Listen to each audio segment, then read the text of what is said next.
Okay.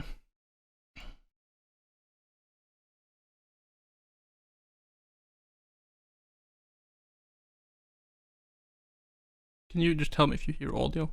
Oh fuck, I'm stuck talking. Oh, hello guys, goodbye.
Yo, what is up guys? It's your boy Oggy or Oggerino. Guys, we're a little bit behind. I am stressing the F out. This is fucking nuts. Okay guys, I have this. Oh my god, dude. If you would see me right now, I would look completely normal, but I can assure you, I am not okay. Okay guys, so this, you know, it's a $50 reward for the first place, provided by SlyGolds and Rude, and there is a second place reward for $11. I hope everyone is ready for that stuff. You know, if audio things are a little weird, maybe bad balance and such, don't worry about it. It's a mess. Okay guys, so we're getting ready now. We've both Frizz and TheARE ready for the first one. We're now gonna punch in, and we are gonna get our own This Is Not Jake and Shadows as the commentators for this. So we're gonna transition now. So, Shadows and Jake, welcome. Okay, so I'm gonna mute now, and then the stream is gonna go on by itself. So, good luck if any of the runners are watching, and good luck, commentators.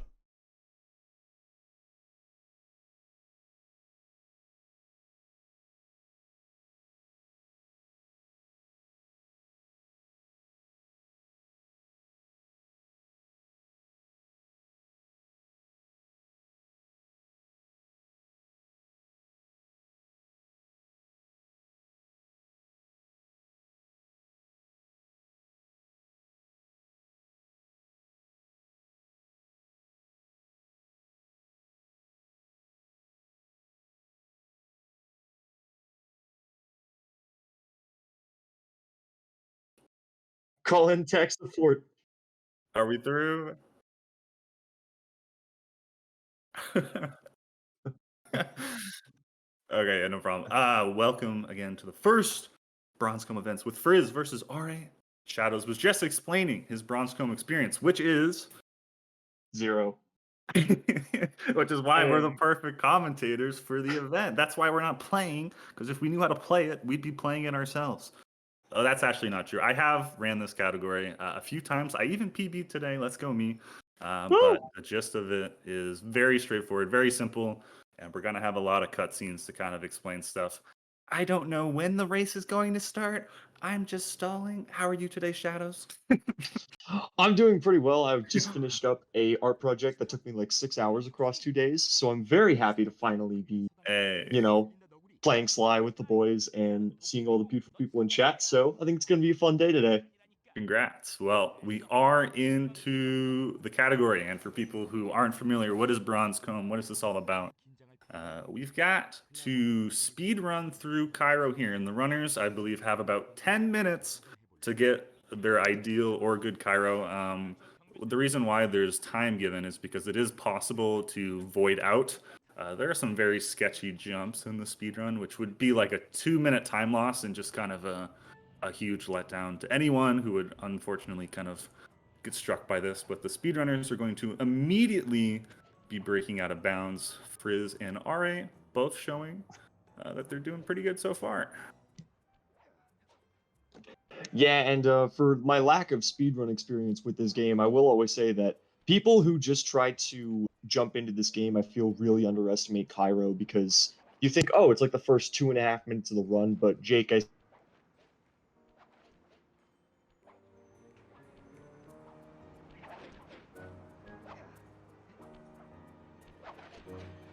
Yeah, there is a reason why people, try to recommend it as the last thing you learn, because it kind of requires you to be really good at glitch high jumps, which is a mechanic that's simple in concept, right? Like everyone can put out a quick triple jump, but really extending it and controlling it to get these really precise ledge grabs and jumps you need is tough. Frizz off to a good lead. He's approaching the section where you can void out, and it looks like he's good. Yeah, he's through. Yeah, he's nicely done. Got it there. So now he, I guess he can still technically void out at the end towards jumping for the van, but if he plays it safe, that shouldn't be a problem. Yep, so Ari going through it now. He made it over the first gap, coming up to the second one. What makes it so hard is the camera is trying to kind of it's trying to, there's supposed to be, normally when you run through that area, you're getting chased by Carmelita, and it's kind of trying to attach to that camera, which is why it kind of uncontrollably spins. But both our runners are through, and Frizz has a bit of a lead, but in BronzeComb, we all know how quickly that could evaporate with the RNG we'll be getting into later. But for now, Ari is going to also make the Carmelita ledge jump first try, and we're heading into movie territory once these guys both hit the end of Cairo here.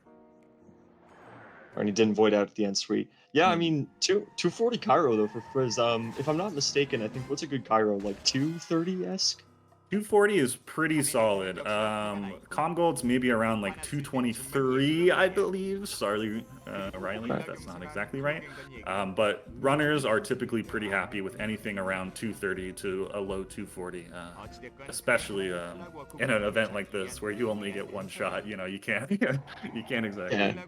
Yeah, no, you saw R there, kind of what I was talking about. He didn't exactly square boost off the roof into the last border. He just opted to kind of fall off the building. So playing to take it safe, because believe me, falling at the very end right there because you missed a square boost or something is soul crushing. But both our runners are through, so we're not going to have to see anyone restart Cairo and kind of explain how that would impact the timer. You know, if you void out on Cairo, your timer kind of resets. You have a 10-minute period to get out of Cairo, basically, before it starts impacting your bronze comb time as well. But we've got around 4 minutes of movies here. It would have been kind of nice if one person like maybe did void out, so that one of them could still be playing Cairo and we'd have gameplay to talk about, maybe. But both our runners are way too good for that to happen. And we're here learning about Clockwork, learning about Sly 1. Preparing for the hunt ahead.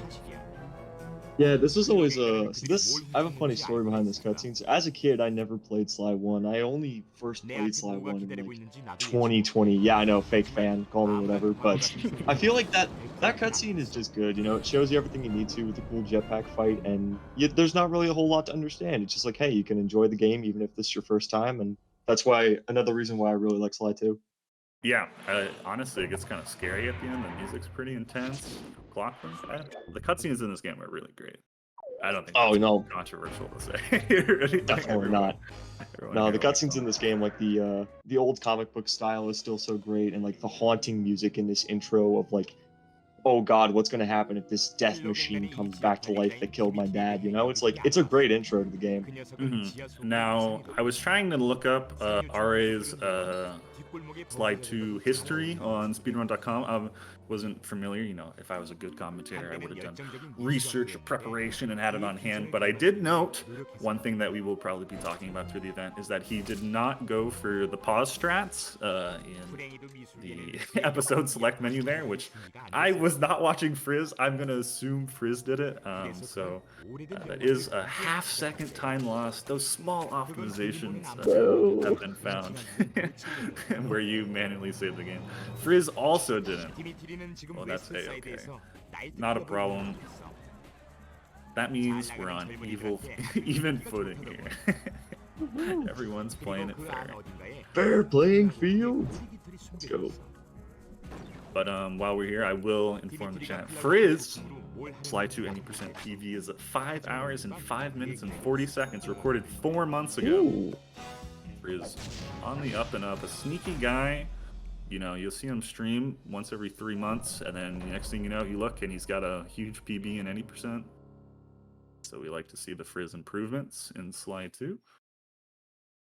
Yeah, no, Frizz taking into account the spirit of the game, he's always being sneaky, and then that sneaky aspect, I guess, allows him to get PBs. So congrats to him, because 505, I know some people nowadays are getting crazy times in Sly 2, like low. You and Beaver, I think, are getting like low 440s or mid 440s, but still, like anything like close to the cusp of 5 hours, I know is like a great time. So congrats to Frizz for getting that time. Even with how much new stuff there is, it is a monumental effort to learn how much there is in this game. So sub 5 still a really great landmark to aim for, but we are approaching Paris. We have Frizz doing the cutscene skip, which is done by unplugging your controller to get a frame 1 pause before that cutscene starts. And he's going to be our first competitor out into the wild, where we will keep keeping a close watch on him as he looks for bronze loot. Now, this first guard here is the Classico. He's going to be there every time, and I assume most runners are always going to check it. We'll see, maybe less experienced runners might not know about it, but... Oh, he's got a loot here. Oh, there's loot. There's loot of the tournament. Okay. Watch Ron's loot, unfortunately. Yeah, I would have... that would have been pretty funny if the first. That would have been nuts. But all right, no, but now it's like, you know, whatchamacallit, optimal loots all over again. Yeah, this wrong comb. Frizz also competed in that. I can't remember if RA did. Maybe chat knows and could, or maybe you know. I don't believe so. I know Frizz competed because I think he was in the finals. Yeah. Yeah, he was. And then how did I can't even remember how it ended. Who was I know it was Bacon Man. won. Yeah. Bacon Man had a crazy comeback in the final game, and Frizz was the pioneer of the Murray strats. The Murray strats were really high. Unfortunately, we only have Sly in this game. Not that any of the other characters can even pickpocket, but this is where kind of some of the skill or more practice runners would be. You know, obviously if you're doing PB attempts, at this point, it's a reset. So maybe people who have done more no resets have more experience. Oh, there you go. Frizz got it. Nice. 8. And there you go. 8:30, and do we still have the buffer? Time buffer? No. No? That's just it? Alrighty. That's it. Alrighty, well there you go then, ladies and gentlemen. Frizz, going back to the times of Optimal Loot Tournament, he won in the first round there, and he takes a game in the first round here, moving on. Mm-hmm. You know, that's how Bronzecomb goes. He got a little bit of a faster Cairo. I don't know exactly by how much, maybe 15, 20 seconds or something, and he was just able to snag that comb when he needed it. And pretty quick. It was his third loot, I think. And now he's showing off with some proxies. That proxy is so sick, though. I love seeing that. Are we gonna let R finish it out? And let R give him a few minutes to see if he, too, can collect his own bronze loot? I think, yeah, okay, I think I just heard a yes from Augie. Sorry, I talked over that. Yeah, it's all good. Yeah, okay, sweet. Oh. The producer in our ear is informing us that there will be more bronze loot ahead. He's got a rat guard here. Okay, now they can hear me. So I'm just gonna explain something really quick. This will not be used with time buffer as in the Optimal Loot Tournament, since this is a very small event and there is a rather large prize reward for winning this. As you can hear, I am nervous and sweating. This will be tied if there's a tie, it will be tied on the second. So if there's not going anything about frames, you will have to tie on the second. So if let's say an example, if I were to tie this, it would have to be when with Frizz's 8:30. After the 30 does not matter. And then would they replay it if there was a tie? If there was a tie, then it would be split 50-50, the reward. Okay. So, Augie, another question, I guess, on that concept. So we talked earlier about how they have to reset the timer if they fail in Cairo. So does that mean that, like, if you fail in Cairo, you still have, like, if I reset in Cairo and then someone gets the loot at, like, 8:30, I have till 8:30 on that new timer to get the loot? The Cairo cap only matters for getting out of Cairo. So when they start the time in Cairo, as they would per category rules, then that's when their actual timer starts. But they have a 10-minute cap in to get out of Cairo before it starts affecting the 15-minute timer they get to actually get so the that's what. Okay, that's what you mean by that. Okay, that makes a lot more sense. Thank you. Yeah, no problem. Good luck. Yeah, a little new concept here, folks. Apologies for being a little unfamiliar with the rules. Yeah, I am. That rat kind of, meanwhile, screwing R over. Hopefully he's not just stuck in here for too long. How big is the loot pool for the smaller guards in this episode? It can't be that big. Okay, you know, that was the one thing I actually tried to figure out before doing commentary was what are the odds. Unfortunately, the one person who probably knows was offline on Discord today, so I did not bother Remo for any help, but I estimate that it's either a 1 in 6. I think it's a 1 in 6 chance. What the chance of finding a guard who actually has loot is, I don't know what that is. That's a whole nother percentage as well. Ari is having a really rough go at it. Found 3 or 4 loots when Augie was explaining stuff, and been all silver, unfortunately.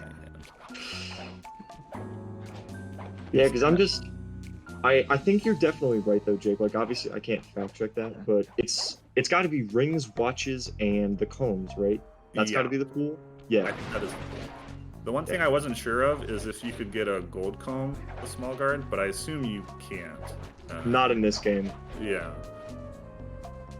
I know it's only worth like 27 coins to get a gold comb. Like, it's not worth anything. The gold combs are not valuable at all. But Nah, loot in this game doesn't really become good until like the way later episodes, like when you get to Canada and whatnot. Yeah, us speedrunners, we don't. It's not a slide 3 kind of situation where you speedrun any percent, you get knowledgeable or information about. Frizz is just absolutely torturing this poor frog. Look at this, just having his way with this guy. Mauling him. Sorry, I didn't mean to interrupt you. No, you're all good. I wasn't saying anything. All right, this one right here. Oh, he doesn't have anything. Oh, he's doing his best, running around town. He doesn't have a time on the leaderboard as far as I can see. Maybe it's waiting to be verified. So I think this still potentially is PB pace to my knowledge. He can inform us afterwards if he has the time. Will this finally be the one? I believe in him. Believe. No. Wrong bronze loot. God, see, this is like. I just don't want it to. Hopefully, there aren't many people today who end up in this situation where they get tortured by sitting here for hours on end without like getting the proper loot. Another one. Wow. I guess third bronze ring at least. I literally think, has he gotten every single loot but the bronze cone? Potentially. Maybe he hasn't got a silver ring, but I swear he's gotten everything else. This is, oh jeez, man. This is a tricky situation. He's gonna hear him, but he can get away. Gonna need a big loop-de-loop to get back over there. This could be the one. This could be worth it. Don't let him despawn. Okay, yeah, we're good. Alright, yeah, thank God. This one's it. Oh my God. Okay, I'll stop. This is... Jake, just stop talking, because then, like, he'll finally be able to go. No, I'm kidding. You know. Oh. Jake's cursed voice is turning. Please. Yay! Hey, see, there you go. Sub 15. 1459, I think, to be uber precise. It counts, baby. There you go. Nice job, R. Alrighty, GG's, R. And if that is your first time on the leaderboard, then congratulations. Otherwise, we still appreciate you being here. It was, Yeah, these loot, events, I mean, they can get brutal, they can get torturous, but I think we got like 10 people who signed up for it. I believe Augie can maybe tune in again, which is very exciting to see.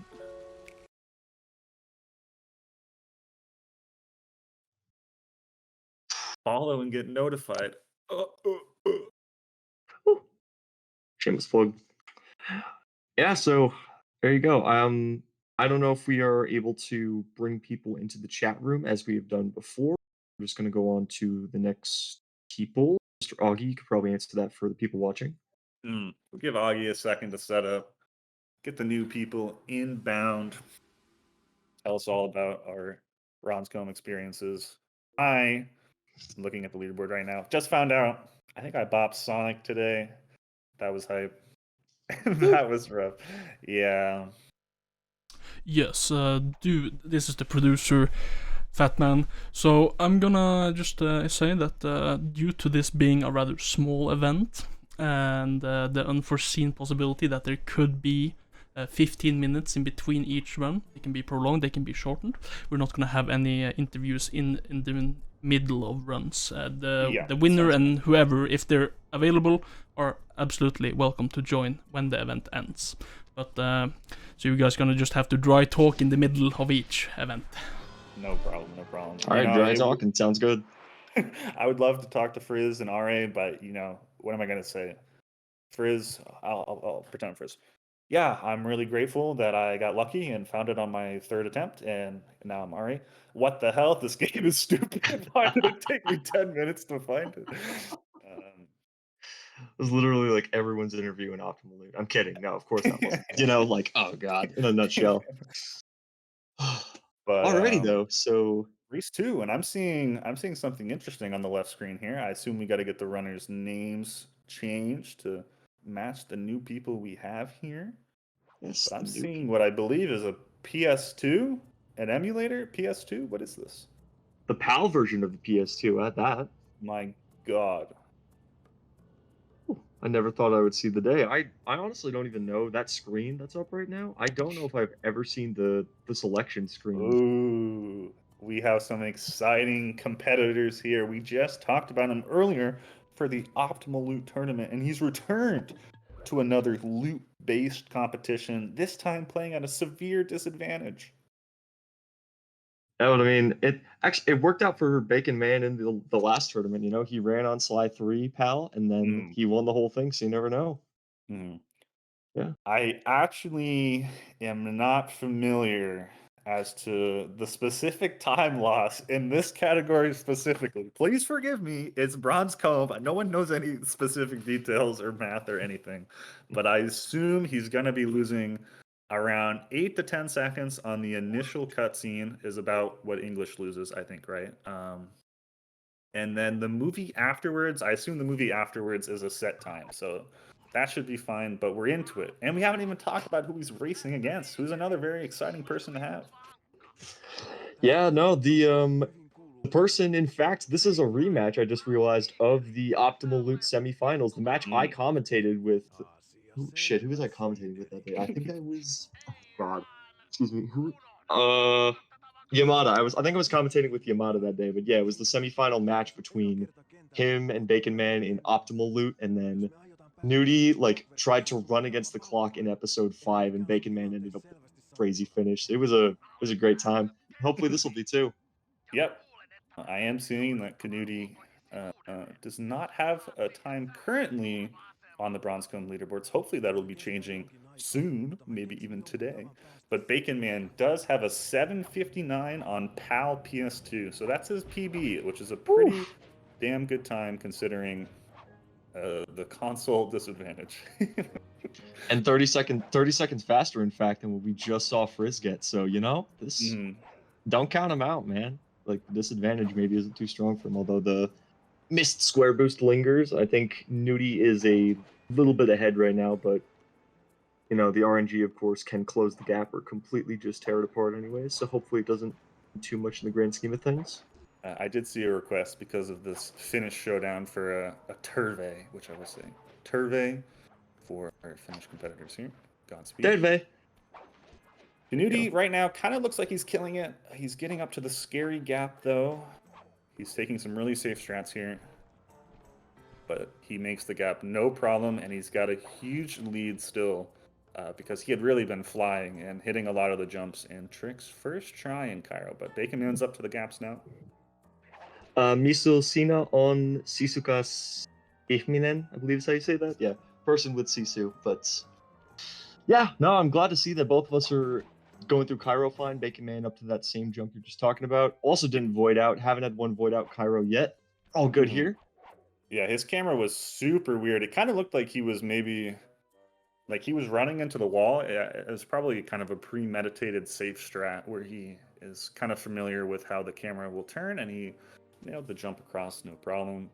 But he's just getting up to the Carmelita ledge now, probably around 10-15 seconds back, maybe a bit more. I'm estimating. I don't know. But we have our first person through. Shadow is Finn confirmed. You're pretty good at the accent. Keithos, I appreciate it. It's not that it's important to the run or anything, but I am attempting to learn Finnish on the side. I haven't done a lot of it recently. Yeah, I haven't gotten back into it recently because school's been keeping up my time, but it's fun to learn it. So. Second language is cool. But Indeed. I did pay attention to the Cairo times. It looks like Knuutti has about a 20-second advantage going into the movies. For the people just showing up, we are playing Bronze Comb %, which is a race from the beginning of the game for the first person to retrieve a Bronze Comb loot, which is the cheapest loot you can find in episode 1. So it's Cairo, a bit of a movie, and then it's a loot fest, very similar to the Optimal Loot tournament we had. Very similar, you know, not really, but kind of in the same ballpark.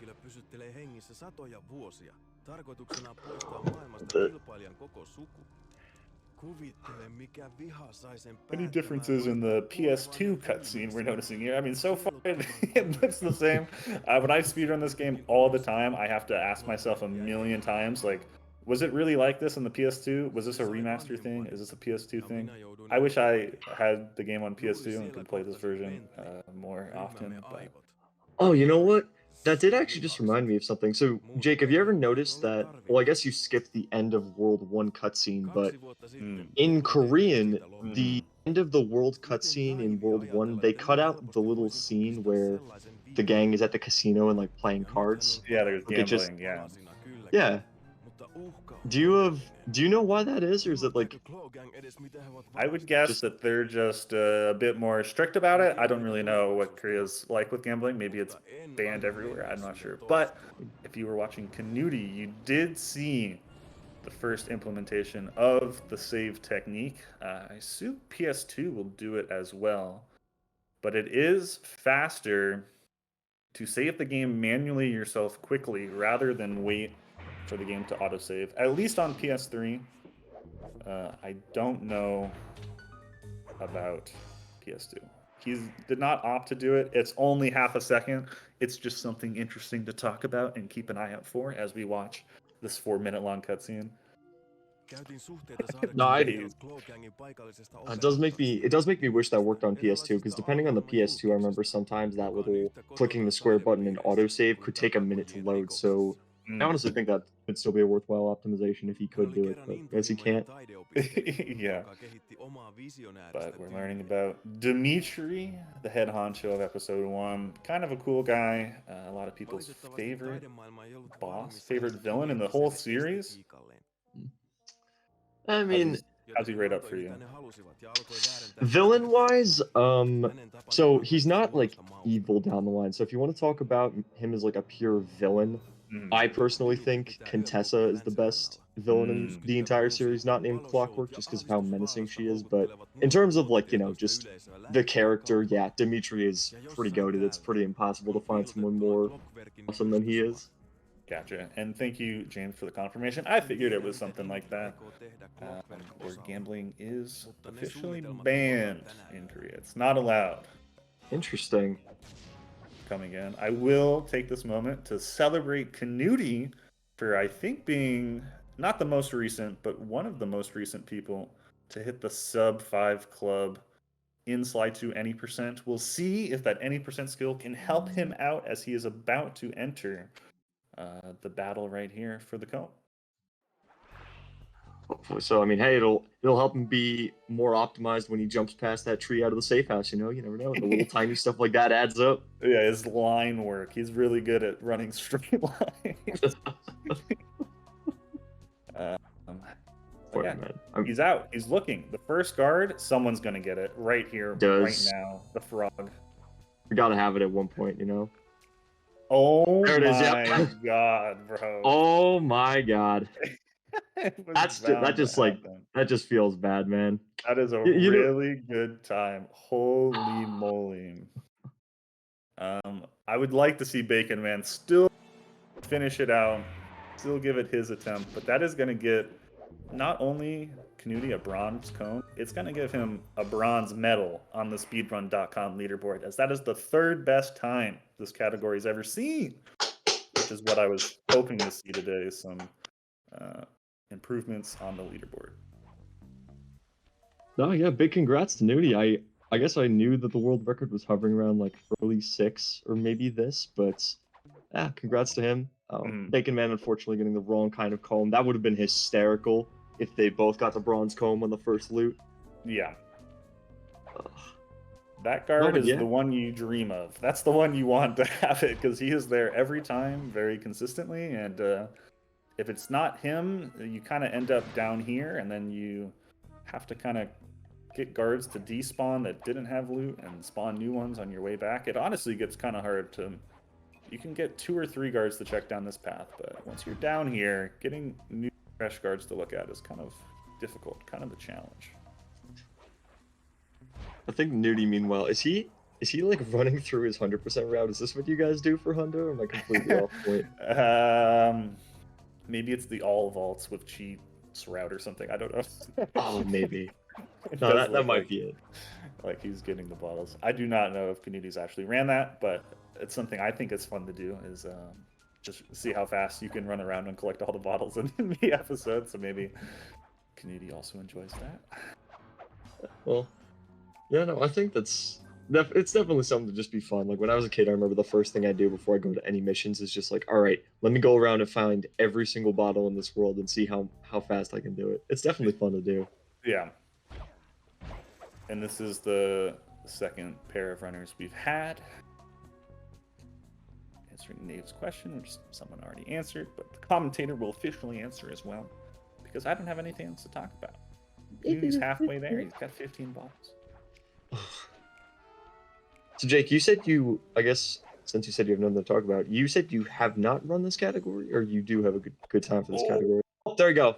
Got it. Bacon does get it. Alrighty. 9:45, not a bad time. Would have that's the third best time we've seen today, but unfortunately he was up against the god of luck himself, Knuutti, with a good Cairo and a good bronze comb find. Knuutti winning the rematch as well. Yeah, so congrats to both of the runners. I'm glad to see that. No, it's good to see a little bit of a revenge story. Maybe Knuutti takes it all the way. We will see what the RNG gods dictate. Well, right now, Knuutti unfortunately did not have enough time to get all 30 bottles. Baconman too fast. I think he got 21 or 22. But while Augie is setting up for our next competitor, our next two racers, I will confirm that I have ran this category. It's kind of a goofy category to just do for fun every once in a while, and I've been getting back into it a little bit because of this event is bringing the hype. So I did PB earlier today. I got to submit my run eventually, but we're getting up our two next runners real quick. You can tell Augie is he's getting used to his producer role. He's stepping it up. He's just getting into the swing of things. And yeah, here now we have two more amazing people. Yamada, who in Optimal Loot I had the pleasure of commentating with and talking to over a semifinal match, and Kelluke, who I had an excellent first round match against in Optimal Loot. They're both great guys, both really excited to see them play and like excited to see how this goes for them. I'm pulling up the research. I'm bringing up the leaderboards, the stats. As far as I can see, neither of these competitors have a time yet on Bronze Comb. Maybe it's waiting in verification if they did some runs preparing for this. You know, I don't have the hacker technology to confirm that. But on the any percent side of things, Yamada, I know for a fact he has to be on this leaderboard. Give me a second to find him. I'm pretty sure he's run any percent. Maybe I'm completely wrong. Asking the wrong guy. If you think I've seen anything on You the stall, I'm looking it up. I'm just gonna have the speedrun.com page of Sly 2 pulled up next to this for future reference. So Yeah. no That worries. is helpful. I'm looking for him. I don't.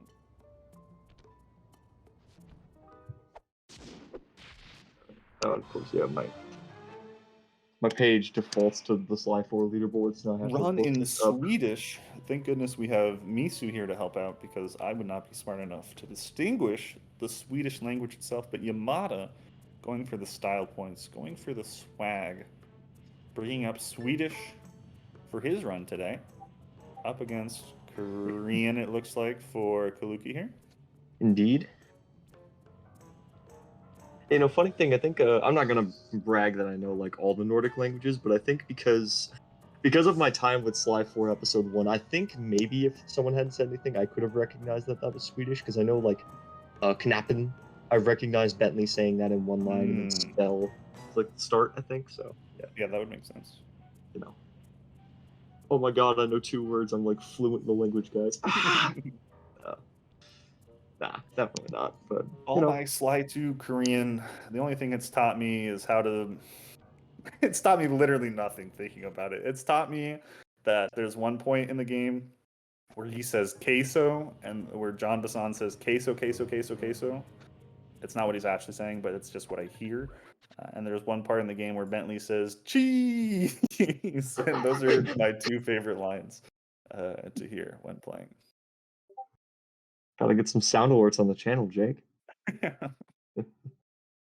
I just love to be able to drop 1,000 channel points to say Bentley, and you're like, jeez! Oh, Yeah, I bet Sonic or some people could get the technology set up to like get me like a clean clip of that voice audio somehow. Maybe because it's in Korean they can't. I don't know. But it looks like we're set up. We're starting. we are Wait, is this indeed. Kalukie's first time in Korean? Did I miss a message in chat? Did she not know how to initiate a new game? Oh my god. Oh Let me know if no. that's true or not. I was wondering Fortunately, why he was behind by like 4 seconds. I missed it for a sec. he will have to press circle again when he gets to the episode select menu and to leave the chat. But it looks like we've got a huge gift sub bond from Silva Neon. Holy 10 subs. Thank you so much for the support. Yo, An OG here for the Bronze Comb event. seriously, thank you so much, Sylv. Yeah, that's a big contribution to the channel. Seriously appreciate that, pal. Thank you. I've seen SlyGolds really stepped up their emote game lately. I'm sure it's been like that for months, but you know, I was just here for that Sly 1 anniversary stream, and I just had to take it in, had to notice that there's some real fresh emotes in there. And when you support Augie, keep the SlyGolds website up and running, which costs real life dollars, real life money, which Augie has been spending for us for years. I think ID is definitely new. I think the 2 diamond emotes have been in there since the Optimal Loot tournament. Someone could quote me on that, but I'm pretty sure those were there since. Yep, Yamada's coming up to the gap, and Kelluke having a little bit of problem with Uh-oh. his first. Oh no, I knew it. I knew it. The second jump, it seemed like he like hit his head on the ceiling almost, and that is our first void out in Cairo. Very unfortunate for Yamada, and hopefully he's able to recover from that. Yep. Kelluke's coming up to it now. We'll see how he does. I did check both these guys' profiles.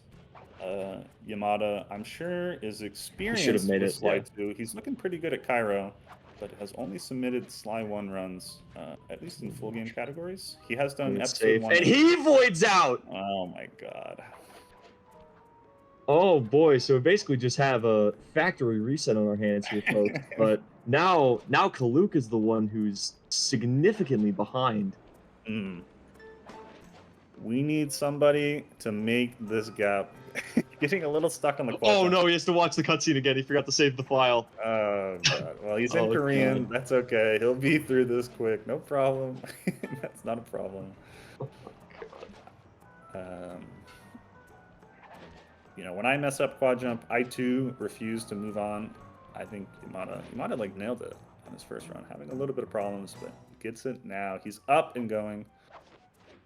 Coming up to the void jumps again once he does this kind of tricky glitch eye jump here. One thing that you'll note was different is Yamada aims for like the left side of the ledge that he's aiming for, which is scarier because you put yourself out over the damage plane. But in my opinion, it makes the jump way easier. That is something that I would recommend Kelluke to mess with or try. As he got a little stuck trying to grab like the inside part of the ledge earlier. But Yamada with his second attempt now at the void jumps. Oh, and he voided out again. Oh no. Yeah. So Cairo is claiming souls in this round, folks. Now it's going to be a matter of, oh geez, who's going to get out first? Because every time it's basically like they swap the lead. All right, what's he doing? He's doing it. Yeah, so Kelluke's doing it that straight up way. So that's how. I remember I haven't done a full run of this game, but I messed around with Cairo a bit. That's the way I used to do it when I first started doing Murray skip. I think nowadays I've just kind of lined myself up with like next to the pot, and I've kind of started doing what you mentioned, Jake, where you go out more to the side. Yeah, because like, I mean, yeah, you risk taking damage, but it's not that big of a deal, honestly. So I don't have the the 100% confidence to say this, but I think it's like it seems lower on the left side. It has to be easier to latch onto the left side. Kelluke getting a second attempt. Oh no, he messes the glitch high jump up. All right, well, Yamada now has the chance to get a big lead. The question is, can he finally get over the cursed jump? I On think this Kaluki's arch, problem. he slips off the ledge, and they my both God. void out again. If it's Kaluki's first time in Korean, I think he's trying to save, but is it true that it's his first time? Did we confirm that? I don't. He is. I can neither confirm nor deny this Oh my information. God! And Yamada's watching the cutscene again. I didn't see how that happened. Getting the Swedish Cairo intro again. Okay, so just a quick note here for anyone watching. So I had to help Yamada here a little bit. If he doesn't watch the cutscene every time he restarts Cairo, the run is still on. So he has to watch the cutscene to be able to restart his timer. So Yamada is now 4:57. Like, take away that from his current live split timer. Okay, That's what you can see Kelluke is doing. So yeah. Does have his timer back down as if this was a restarted run. We do, we wanted to encourage anyone to join, and so it was expected that these Cairo voids can happen to anyone. It happens to everyone. It happens to me. It happens to Beaver, I promise you. It happens to everyone out there. So Yeah. Also, runners have 10 minutes to get out before they can't restart the timer anymore, basically. And apologies for my ignorance about saying, like, oh, he didn't save, he has to watch the cutscene. I didn't realize that, once again, that was criteria. That's our bad. It's, a little scuffed here. I think that's safe to say. We're having a good time. We're figuring out how this works. Yamada has really looked really smooth on everything in Cairo, except for these void gaps. He's doing everything fast. He's getting all the jumps, like, basically first try. Yeah, I'm a bit surprised that with that second jump past the archways, no one's gone for the strat when you, like, slowly inch your way over there and then grab the ledge, if you know what I'm talking about. Yeah. It's kind of like an older strat, but it's... Yeah, there you go, finally got over it. But that's how... in the slice. I'm kidding. I don't know. It lagged a little bit on my end. Yamada gets across. Just joking, not serious. Kelluke, unfortunately, falling in the void for the third time, and hopefully he's going to need some RNG now unless Yamada voids out at the very end here with the van. So it's looking good for Yamada right now, but we'll see how it goes. We're going to have our first person out of Cairo. Hopefully, we really don't want to jinx him. There is the kind of like safe strat for the end of Cairo here where you do a square boost, and if you mess up the square boost, you stop pressing square, and then you'll fall slow enough that you can like kind of float your way and still hit the trigger. But if you hit the square boost, then you double tap square and you can like fall down really quick. He went for him. Yeah, that was good. This is no disrespect to Yamada, because like you said, his movement besides the voids was really good. I'm surprised after he failed twice that he had no hesitation going for that square boost. If he knows the backup of not double tapping square when he falls, I think he was safe from that distance no matter what, but he's keeping the confidence high. He feels like he knows what's going on in Cairo. He's got this shit figured out. He's into Movie Town, Movieville, USA, with 3 minutes and 58 seconds of cutscenes. Yeah, and also keep in mind, so what did Augie say, 447 that we're going to have to subtract from his final time?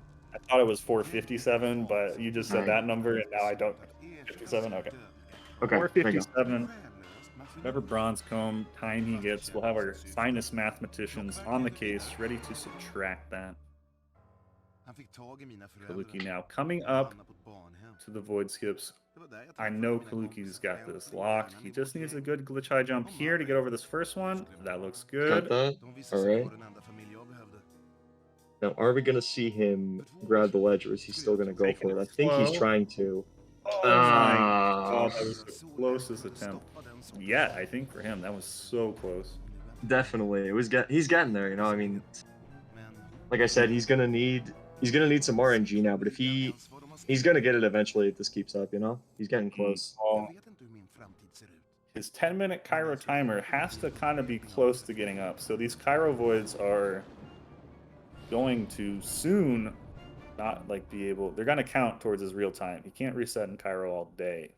You know, this is probably his last Cairo attempt, I think, looking at Yamada's timer. I mean, most likely with such a small loop. Granted, I mean, I don't know how terrible some RNG can be, but you would have to think that Yamada has the potential to get the bronze comb before he gets out of Cairo within that time frame. So, best of luck to Kelluke. Obviously, nothing is over until the gun fires, but we'll see what happens, folks. He's consistent at getting up Cairo with kind of the OG off the center of the door method. He's got that on lock. I think he's hit it like almost every time that he's been here. Going for this kind of older movement where he goes a bit left, which, you know, I love to see that. I like to see the throwbacks. Honestly, that's probably more consistent if you struggle with the jump on the other movement to get to the rope. I fell 100 times trying to do that today. So. Yeah, sometimes I can't say I've tried the new movement, but I that's how I learned it, was doing the old strats thanks to like some old videos that Mist made, and I think it is legitimately consistent as long as you're able to get right up close to that little door frame so you can glitch high jump over it. So I don't blame him for doing the old strats. They're neat. Here he is coming up. We believe in you, Kelluke. You got this. Let's go. Oh my god, that was so worse. Nobody clip that, please. No. I would be very tempted to. Nobody clip that. God.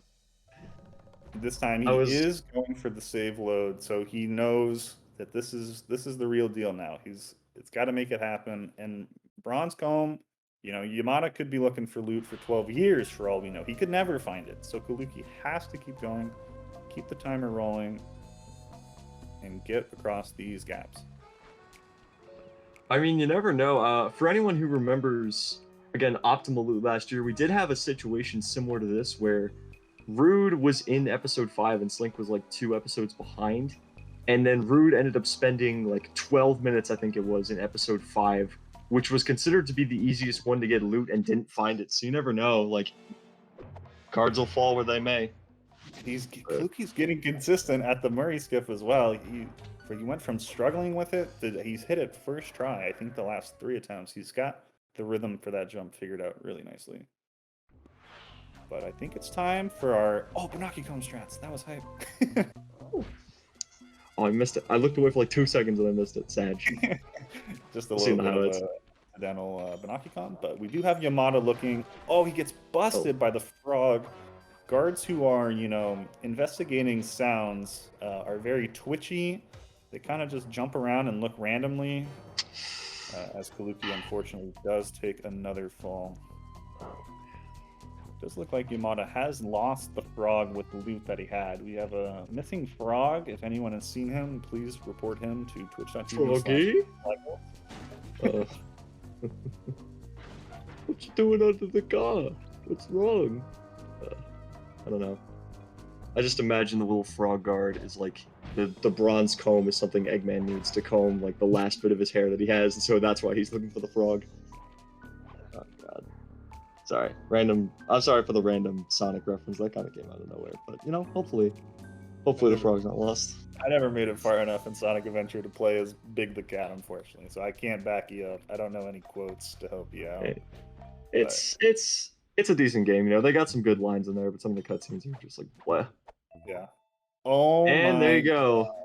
Yamada on one of the first loots, and that will do it for this round. Quick, subtract 4 minutes and 57 seconds. Ready. Oh yeah, shoot, that's right. God damn it, I said it myself, like, oh, we gotta remember to subtract it, and then I was the one who forgot the time penalty. God damn it. So Kelluke has, what are we saying, just under 5 minutes, I think, now, to get this. Which, most of that is going to probably be taken out of cutscenes. Oh my god, but he does! We have to give him a little bit of time to get... Oh boy. No, he's finding the first loot. The first loot is 100% giving him a bronze comb. It's deserved. He's fought hard. Definitely one of the newer SlyTuber gamers. We're very excited to have him participate in this event, and he deserves the time to get his own damn comb.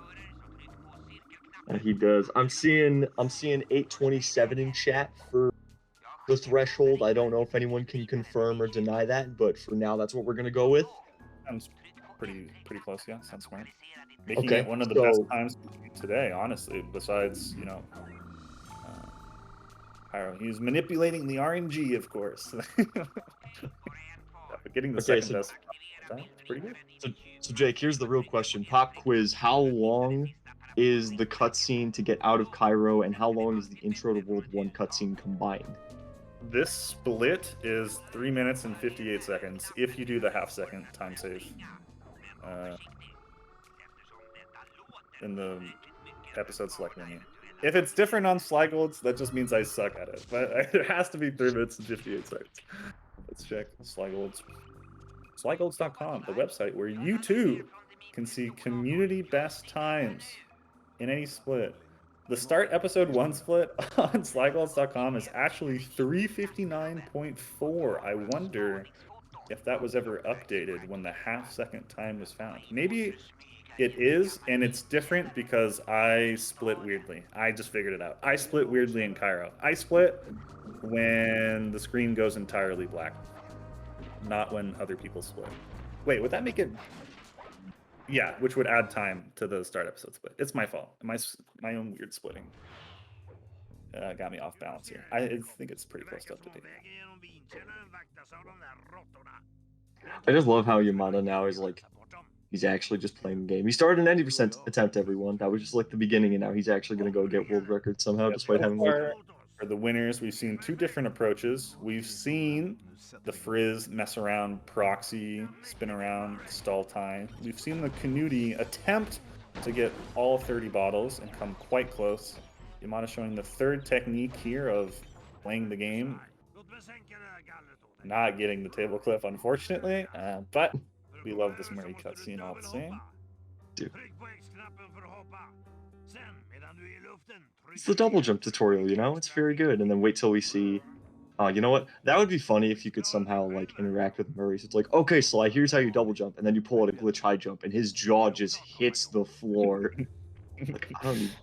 Yeah, if they only knew what they had done with their charge attack interactions. Well, it took them a game, but I think they figured it out, which is why...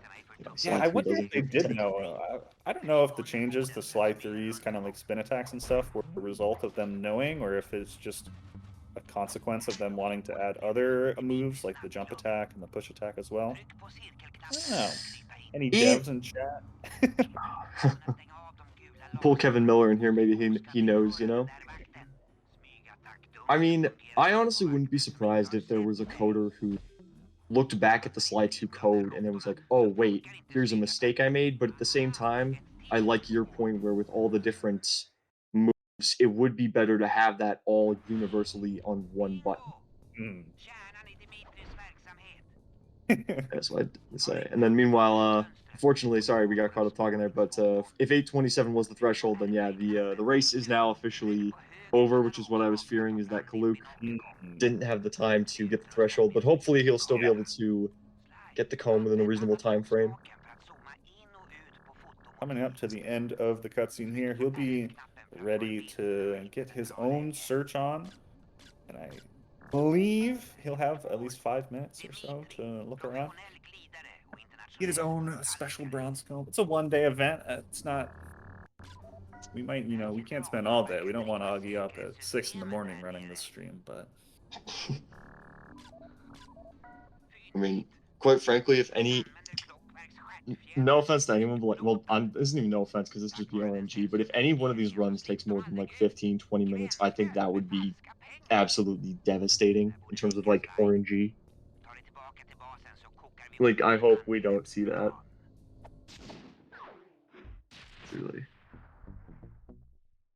Yamada's ready for day 2 of Sly 2 episode 1, except there's not days in Sly 2, but ready for the second section of jobs. He's watching the movie, actually, as Kelluke does get the cutscene skip, and he's ready to go. He's ready to go. I'm excited to see it. We've been waiting for it. Kelluke in Paris. What will he do?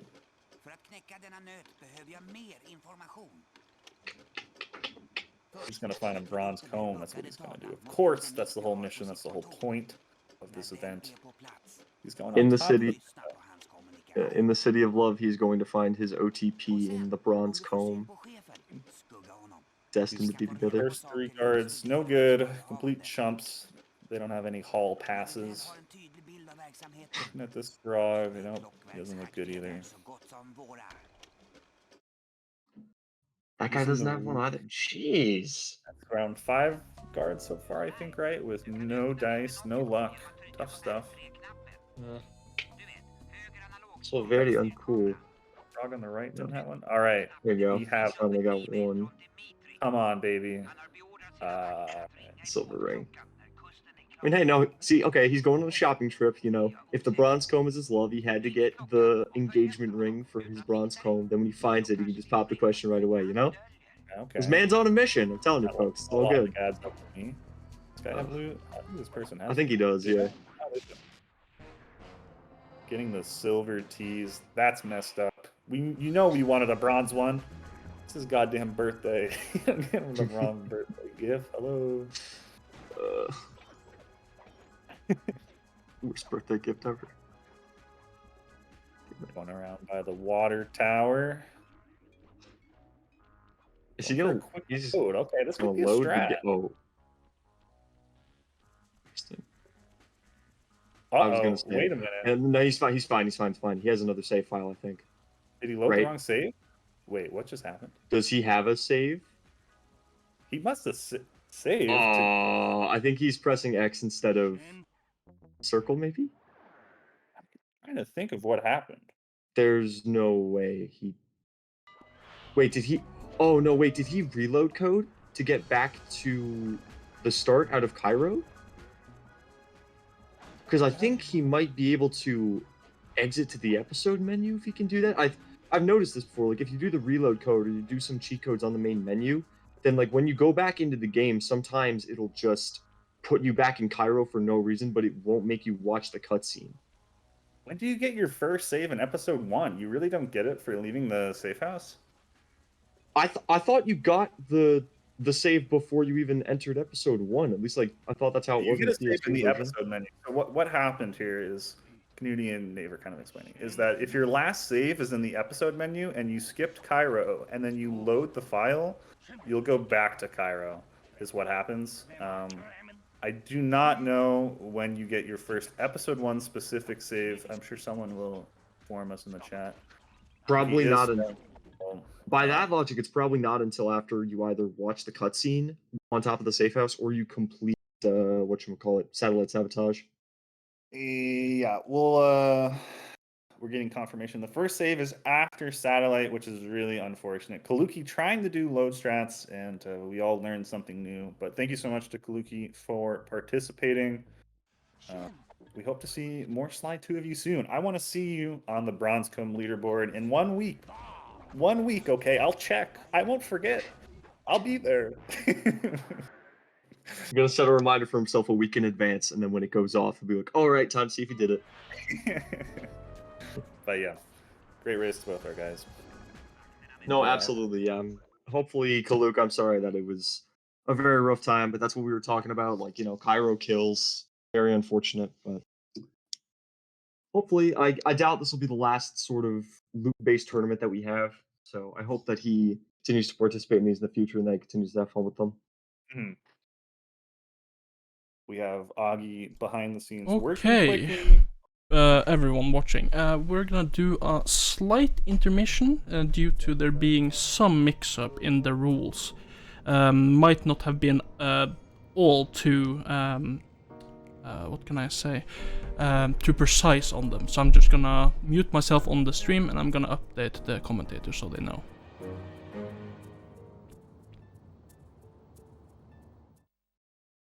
Okay, so we're gonna re-enter the broadcast now. I might chime in to help understand the rules a little bit. Yeah, that would be best. But yeah, so until then I will be muted. I think they can hear us.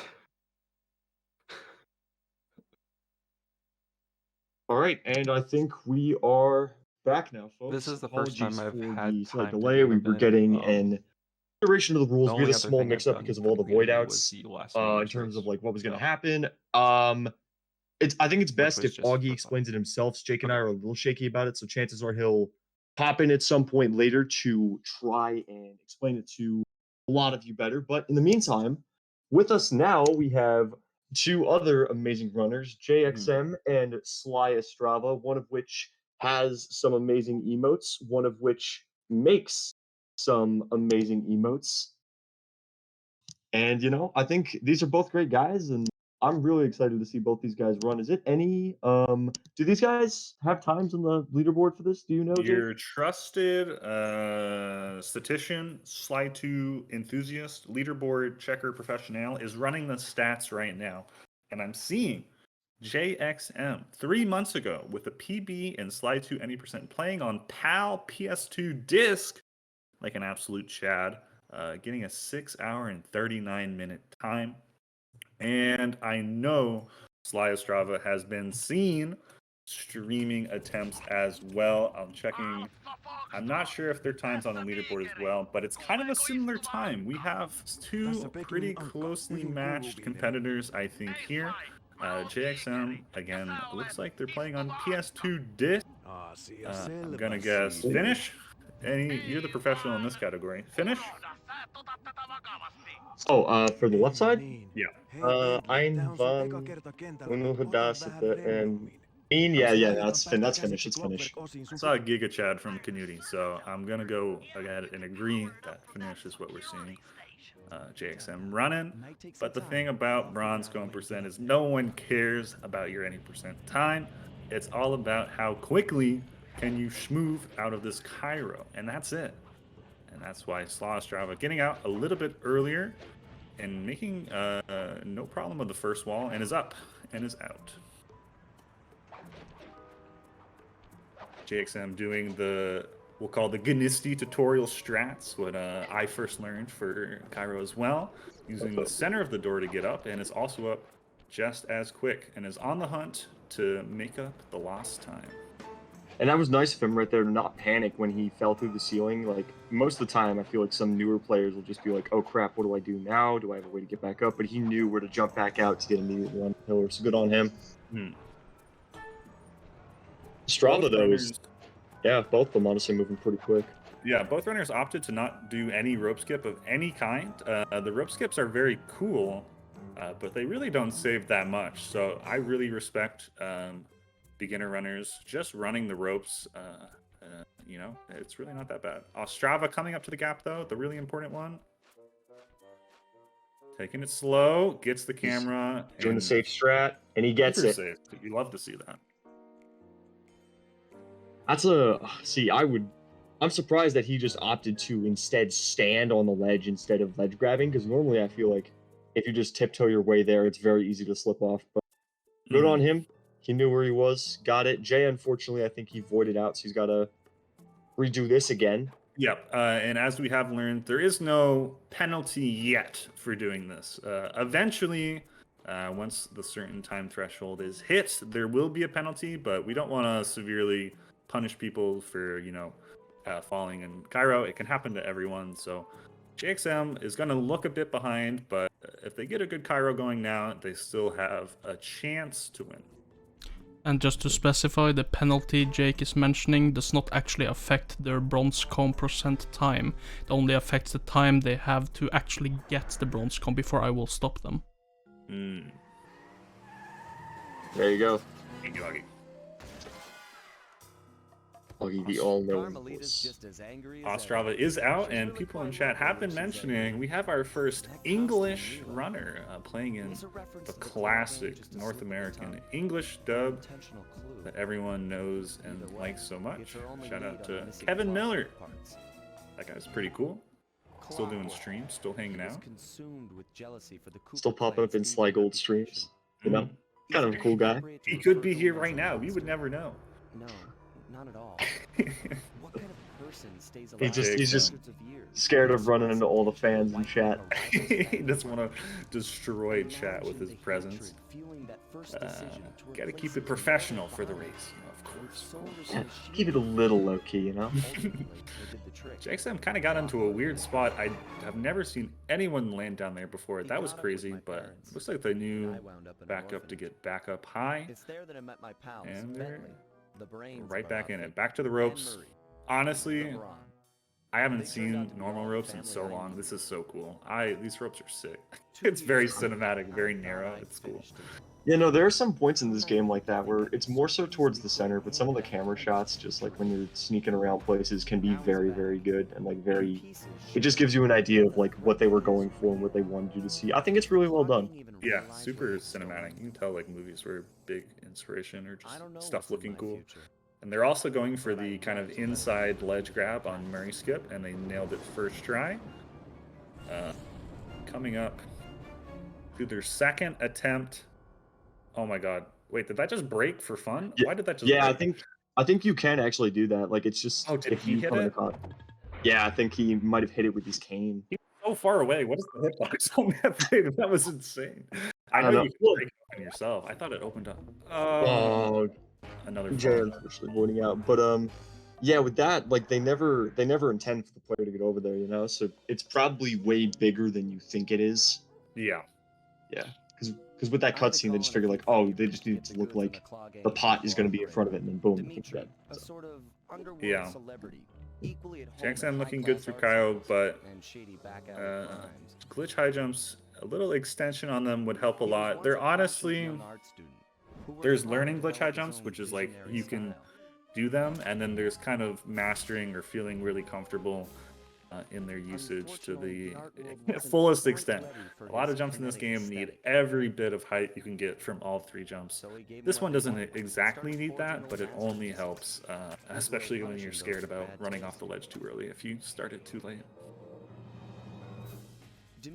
Oh, I'm seeing in chat, you don't even have to hit it. If something touches it, it breaks. If true, that is big news. I did not know that. I've usually always swung my cane at it when I'm messing around over there. It's like the worst glass of all time. What Dimitri plans to do with the clockwork part is beyond me. But those plans end tonight. Sizable, if not false. Good phrase.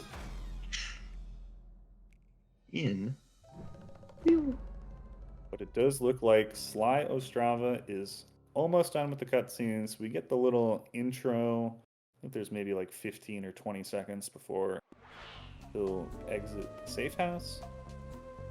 Get ready for his own quest for bronze loot.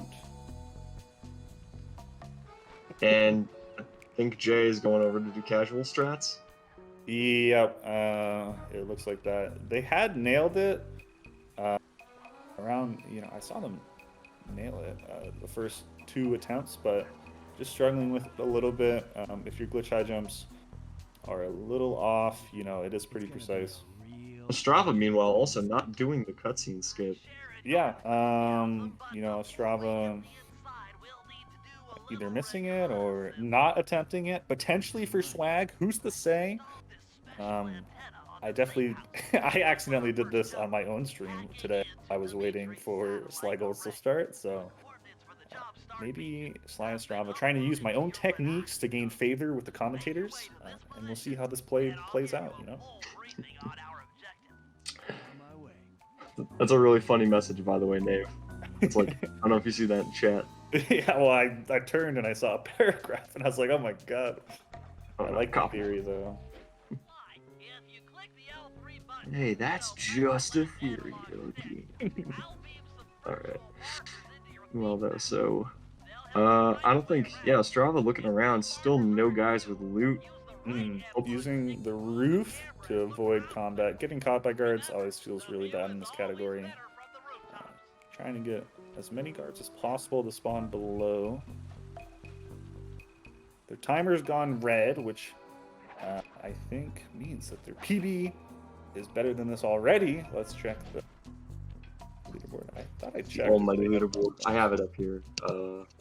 This is Sly Ostrava. Not on the leaderboard yet, from what I can see. Yeah, not what I'm seeing either. But I'm sure that they've done runs to prepare, and hopefully we'll see them on the leaderboard shortly. Now, does this guy have loot? This guy looks suspicious. He does have loot, so here we go. First one, is it the charm? Survey says no. Alright, so no amazing RNG yet. Jay, meanwhile, still working his way through Cairo, and we'll have to see how much time he's going to be granted if he can catch up. Yeah. I wasn't sure. I assume he could still do Murray skip if he wanted, but it looks like he's taking it as safe as possible, betting that his RNG will be hot enough to get him through, so he doesn't have to do the void skips. Is what I would guess based on what I'm seeing here. Because I think he could still do the rest of the cutscene skips if it was just the first one that he was, having problems with. Yeah, I mean, I guess I've never thought about that before, but he could technically do that, couldn't he? Like, if he avoided activating the Murray cutscene in there, he could have just done Murray skip and then finish Cairo the old way. And there's Estrava getting the bronze comb. 9:54. So that's the time JXM has to be. And with casual Cairo, I'm calculating the numbers, and I don't know. I don't think it's possible. Because casual Cairo is like 6 minutes, and then it's 4 minutes to get to the episode 1 from movies. He's gonna need a goddamn miracle. He's gonna need to do something. I don't know what the plan is. He has 3 seconds to get out of the safe house, and then he'll just pick it miraculously, and that'll be it. Yeah, hopefully. You're right. There is potentially some stuff in the rules of the tournament that could be done.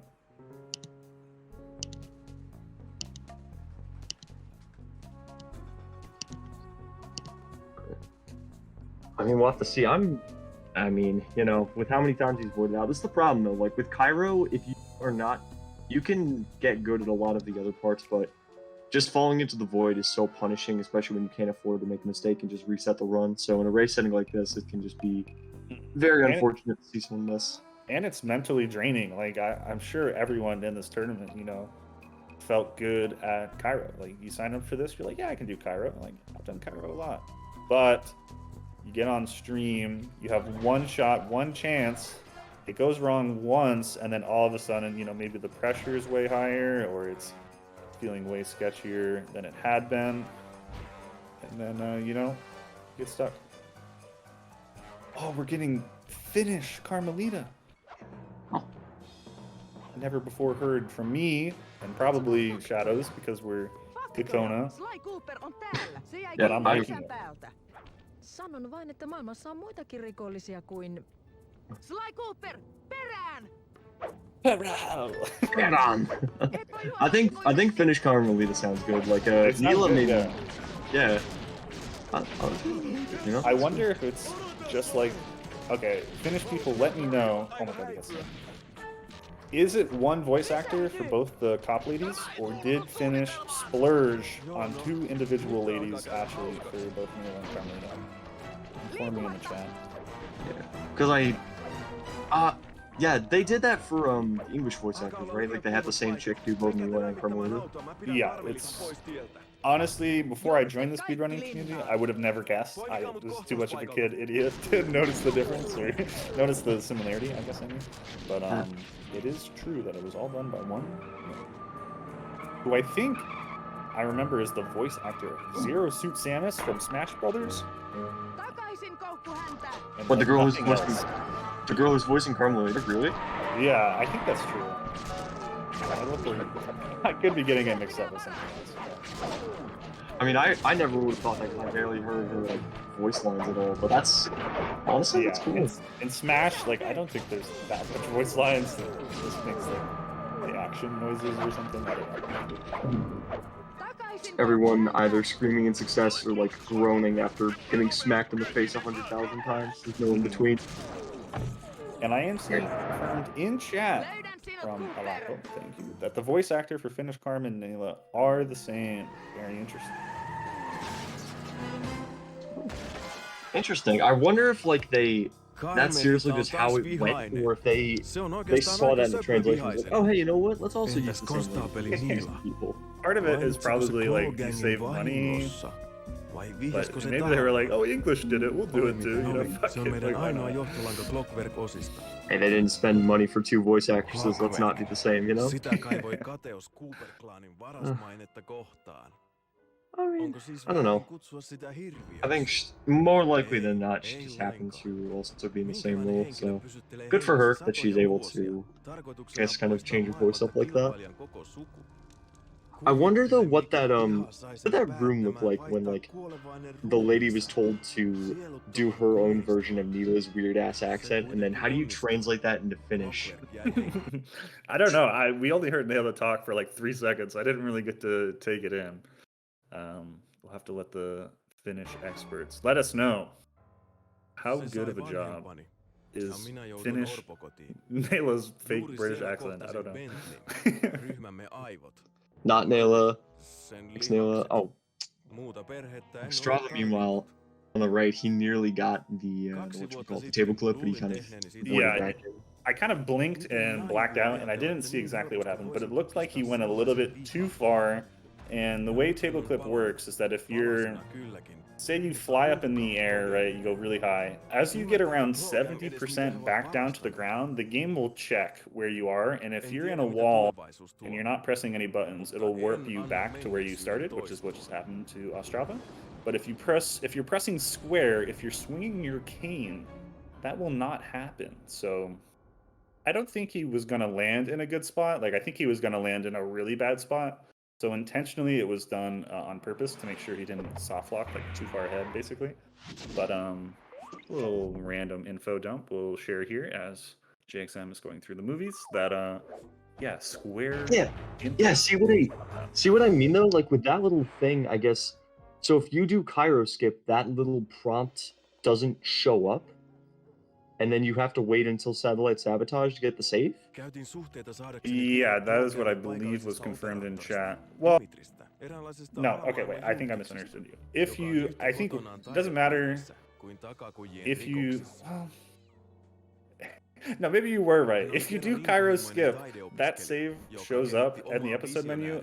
He's on PS2, so it's a little different, and I'm confused by it. But if you're doing a normal slide to any %, you do not get a save until the end of satellite sabotage, I believe. So the runners do not try to load. We've learned. It's messed up, apparently. It's screwed up. That's interesting though. Like I guess I kind of noticed maybe sometimes doing it that the save prompt doesn't show up, but I never thought twice about that there was actually like a load corruption in the game. Yeah, it's really weird. It has some very niche niche moments where the information or understanding how Cairo skips affect your save file are pretty helpful. Come up maybe once or twice, at least that I can remember. It is nice that it's an easy way to get back to Cairo and practice if for some reason you don't know the cheat codes or whatever. But yeah, that's what I'm saying. Like I remember when I found that out that like it just warped you back to Cairo. I was like, oh, okay, I'm here now. Well, I guess I'll do Cairo and then go back to the episode I was in. But, you know, just forces you to learn it over and over again, get some muscle memory. It is a kind of a good way to get practice in it, I guess, in a weird way. You can never have too much Cairo practice. Surely.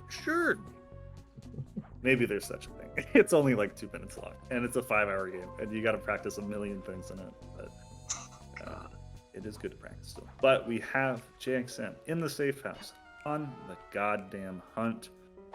PS2. Wait, did they just hit a frame perfect pause or what? No, wait. You might have. You can't do that. You can't unplug the controller. Does it work? I don't think it works. I think JXM is styling out here with some impressive frame one skills. You can unplug. Okay, wait. I was gonna say. You can. There are wired controllers for PS2, so you can. I didn't know if it worked the same. Okay, I haven't touched the PS2. No. Let's just imagine for a minute. Like, no, you can't. He doesn't unplug the controller. Jay is just an absolute Chad. Everyone, like, show how awesome this man is. Definitely hit the frame perfect. Exactly, Nave. Exactly. He definitely hit the frame perfect one. It's a good thing we have Baconman around, though. That's all I'll say. We need someone here who knows what a PS2 is and how it works. Because we clearly have no experience on PS2s whatsoever. Yeah. I mean, this is how I played this game my whole life, but, you know, speedrunning wise, like I said, it's bad enough that I don't have the best knowledge, and then, oh god, the remaster between PS2 differences, like, no, I don't know anything. Well, is Ostrava just like playing through the game straight up? Like he's going for chair jump now. He's in whatchamacallit, Bug Dimitri's office. God, Jeez. okay, this is a side note. One of my favorite moments from Ricky's episode 1 video was and he goes for the chair. I say that all the time when I play Sly 2. And this chair is messed up. It's screwed up. I love that moment from Ricky's video. It's so good. I love I guess on topic with the chair. There's the one moment when he's talking about Nist's run, when he pulls up the little gift, like, no, what are you doing? And it's him missing the chair jump like 2-3 times. I love that moment. Great.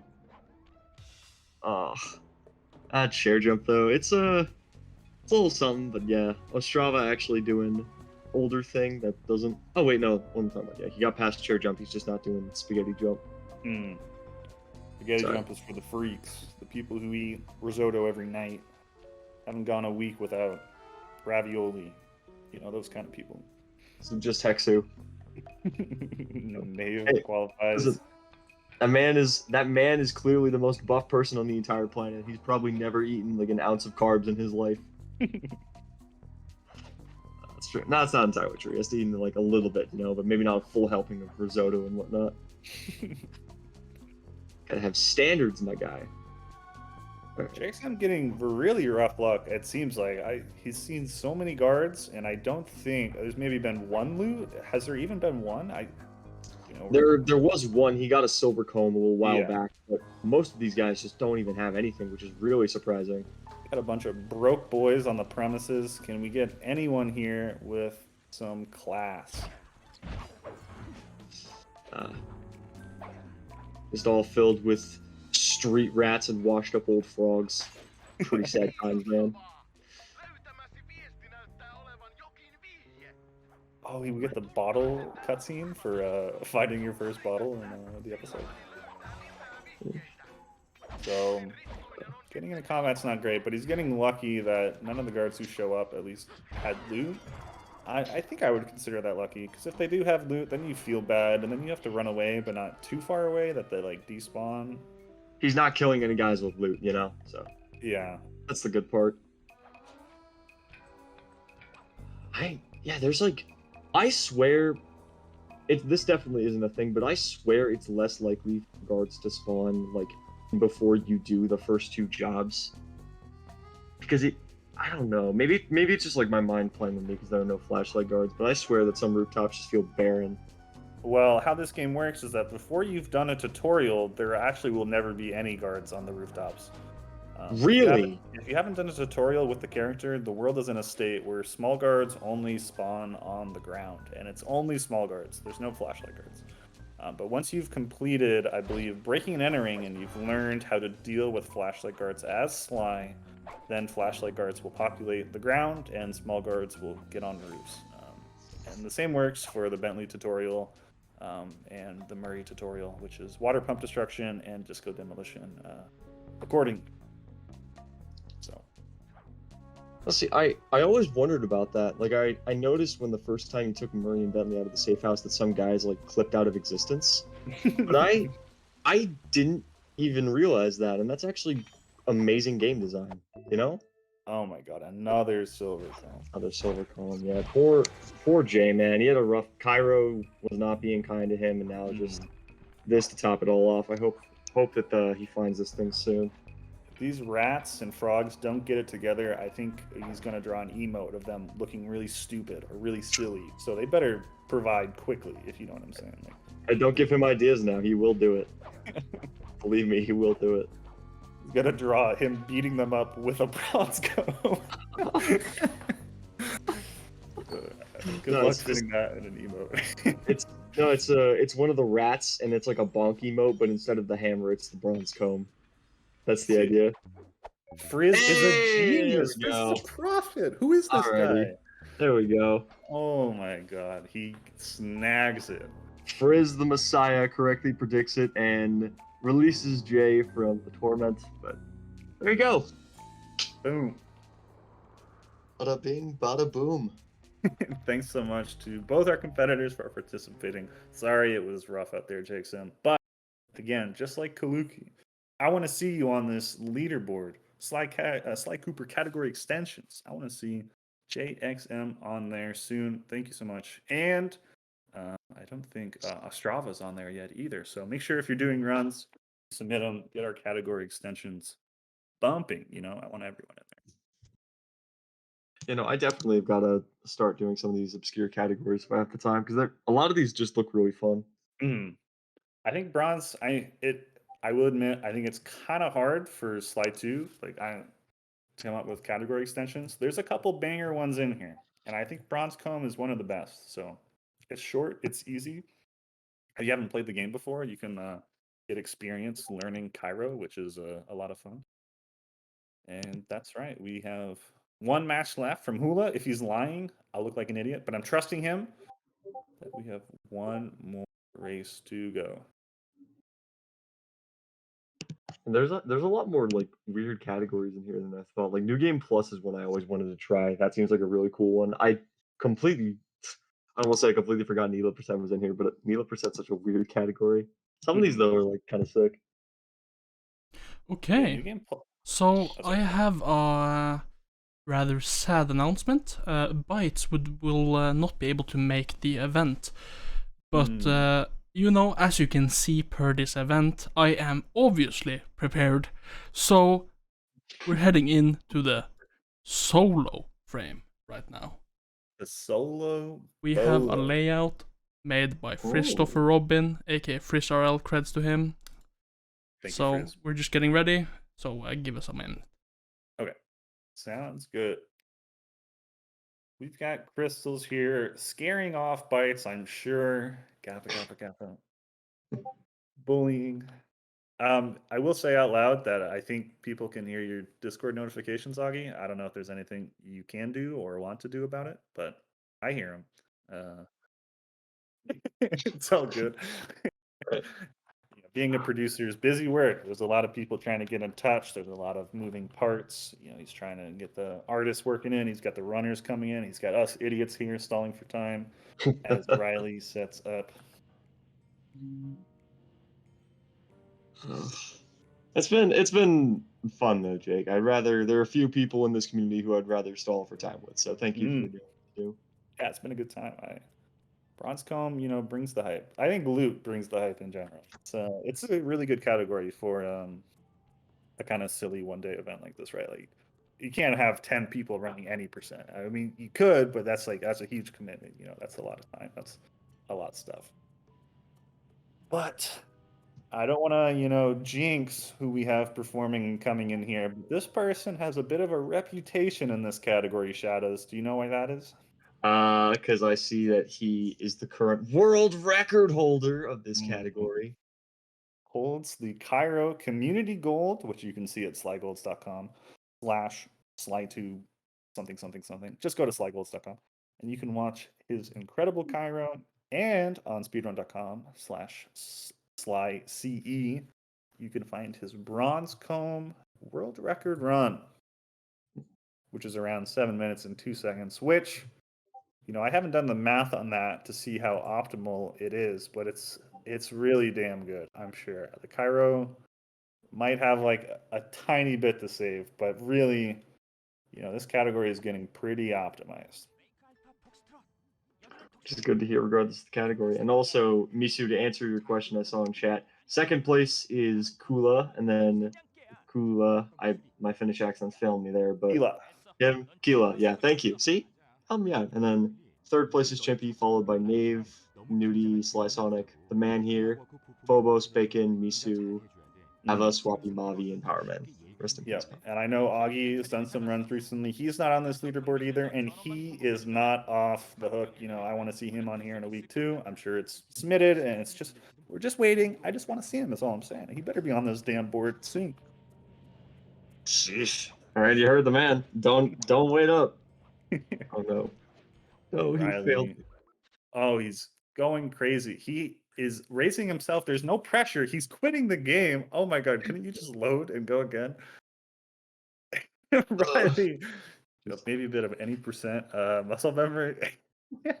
Probably, because from my understanding, you can still just load the game, watch the cutscene, and that's like, hey, that's a new run file. Yeah. So he didn't.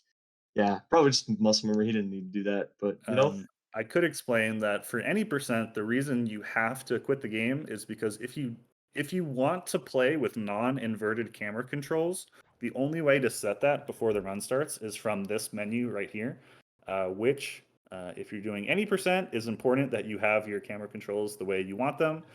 If you're doing bronze comb, it does not matter at all because you never have to open the Banaki-com unless you wanted to scout guards from very far away or something.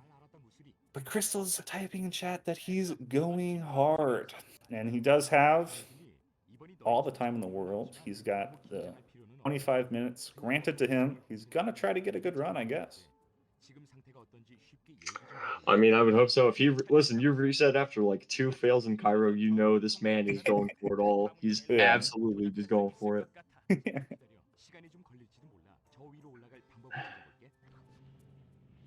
I don't know. 702, huh? Like, sheesh. So his Cairo, for one, if he owns the community gold for it, that's probably more so how he got the record. And you can see here already. Oh, he got the ledge grab. Still very. Go ahead. I think that square boost is maybe possible ledgeless, but like maybe it's in the com gold. I don't know, but it's got to be like some really task stuff, like really precise. Not task, but quite hard. And ledge grabbing it doesn't lose that much compared to triple jumping. It might not even save much at all. I don't know. Oh God, this is such a sexy Cairo though. So that was all really good movement. I'm interested to see how cleanly he does this part coming up.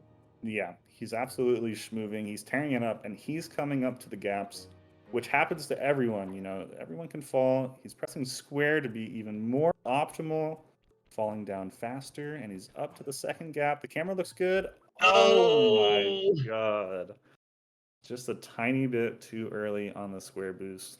Trying to go too fast, Sag. It was so good. So good. We go again, baby. That's what we say. I'm going to check the com gold real quick to see if he does jump that gap, Legends, to report back. Watch him not only get a new com gold for Cairo in this run, but he also just straight up pulls out the world record. He does make that square boost sledge grab list in the com gold. Here's your info. Checked, fact checked. Professional commentator bringing you the information you want to know. While we're here, Crystls, he's going for the fastest Cairo we can. Let me report what his time was getting out of Cairo in the world record. What kind of Cairo does it take to get a world record in bronze comb? He has a 2:26 Cairo, which is definitely would be the fastest Cairo we've seen today, and leaving only about 3 seconds to the com gold. So you could save about 3 seconds if you're good enough to get com golds in Cairo, which not many people are. You weren't kidding when you said this world record was getting optimized, huh, Jake? I mean, sheesh, man. I put the 2:26 on official timing. I did not use the Jake split timing. And it was very eyeballed, being super professional. Oh, well. Fortunately, the movement here not as clean. I think he fell down once and he missed rope skip, but yeah, we press on. So, I mean, only 2 very minor things. That is a bit rough, yeah.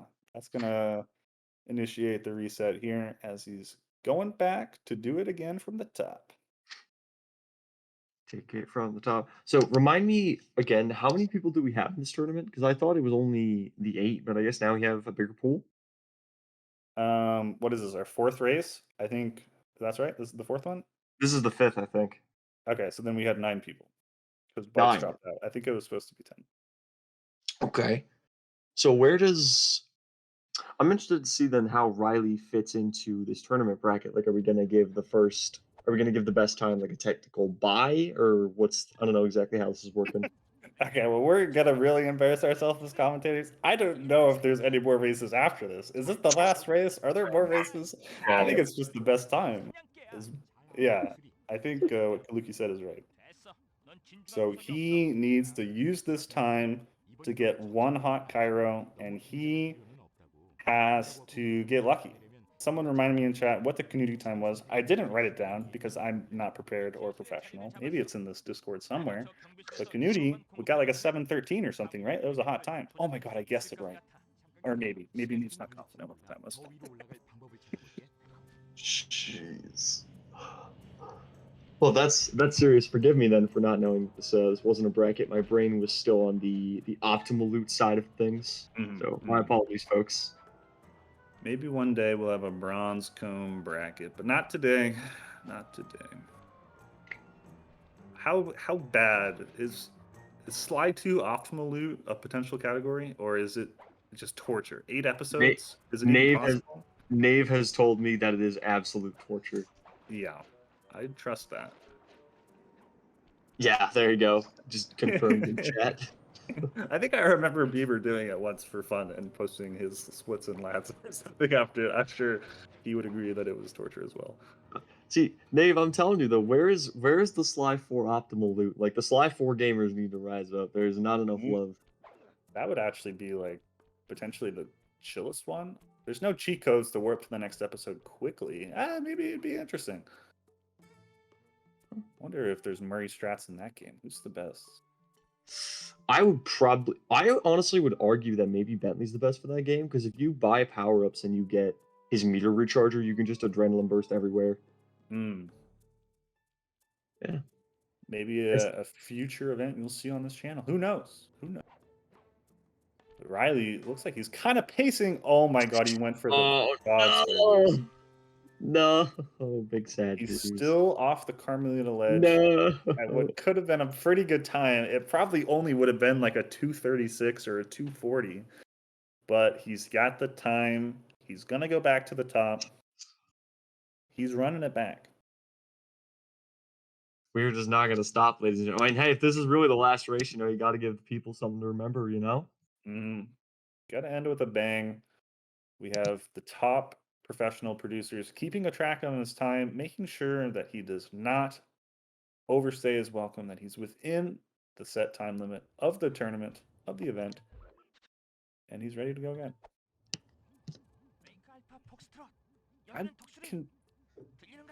Okay, maybe I'm misremembering. I'm so confused. I'm not remembering how to even start a Sly 2 80%. He's pressing down. He's playing on the middle file, which is, you know, not what you would normally do in any percent. Yeah, why the hell would you do that? Yeah, in any percent, that is a horrible blunder. But in Bronze Comb, it does not at all. Not loading anyways. He's loading an empty file. Is that any different than just saving over a new file? Don't any percent people just normally like use the top option of the two? Can you? Maybe I'm exposing myself as a real idiot. Oh, yo, wait, folks. He got the ledge grab this squid. No! I cursed him. I'm sorry. Oh, he got the ledge grabless square boost, and then he proceeded to not square boost 2 times. Oh, God.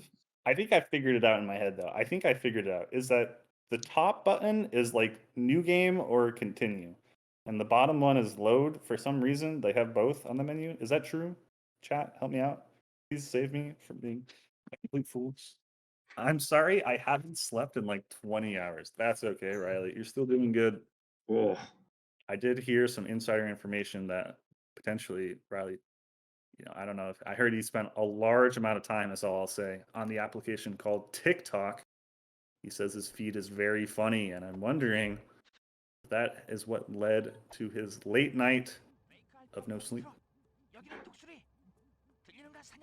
Just couldn't resist, you know, like he has to find, once you find one, you get that whole chain. It's like, oh geez, impossible to stop.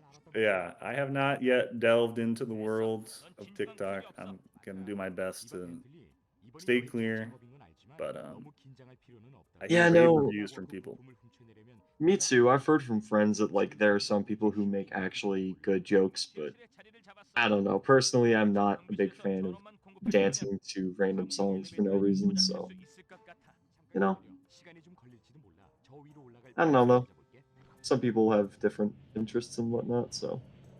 I will note that while we're giving Riley the time to sort this out, Riley having a nice live split layout here. I will say, Frizz, his speedrun layout included the Sly Cooper font, if I'm remembering correctly. So I'm going to give the gold medal of live split layouts to Frizz for this event.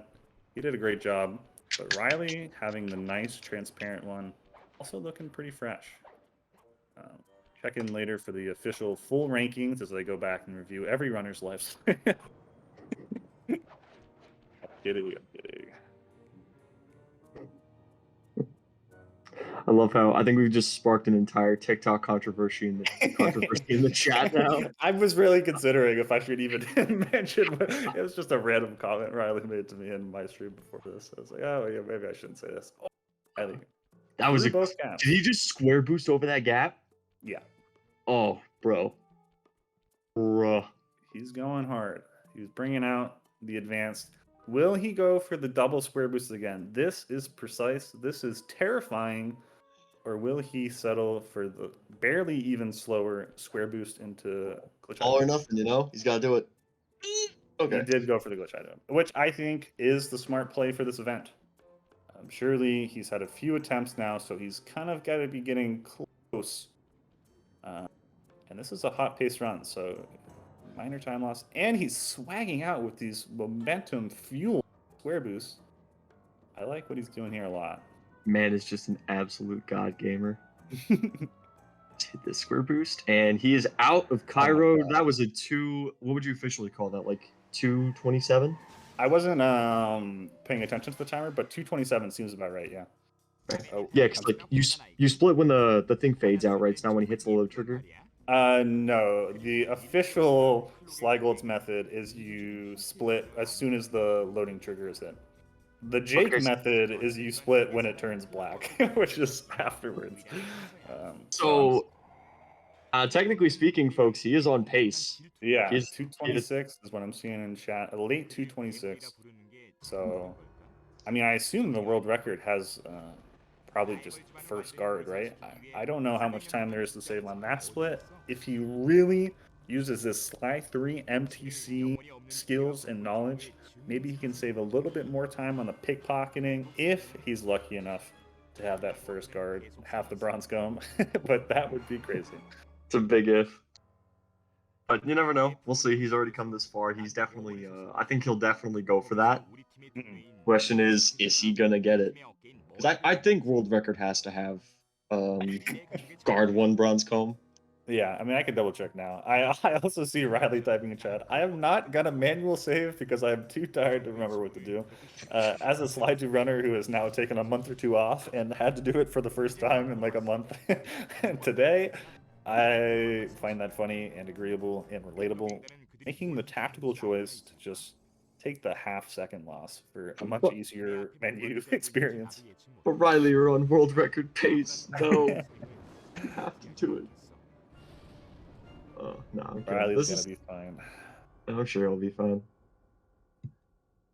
Ooh, you know though? Yeah, this is Riley doing the run right now. Danu's the man himself.